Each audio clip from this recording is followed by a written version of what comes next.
বিয়ন এখন প্রধান অতিথিকে বরণ করে নিচ্ছে আদি মেয়েরা তাদের নৃত্যের তালে তালে তাদেরকে বরণ করে নিচ্ছে। আমাদের রাফেল ভাই রয়েছে সঙ্গে, উপজেলা নির্বাহী অফিসার রয়েছেন এবং আমাদের গাইবান্ধা ফুটবল দলের কোচ লুলু ভাই রয়েছেন, প্রবীরদা রয়েছেন,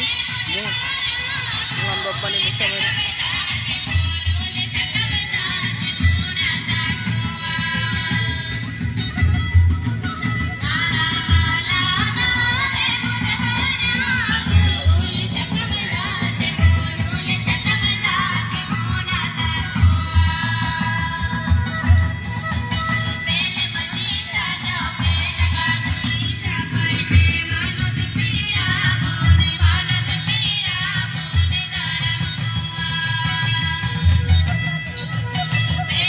ধন্যবাদ।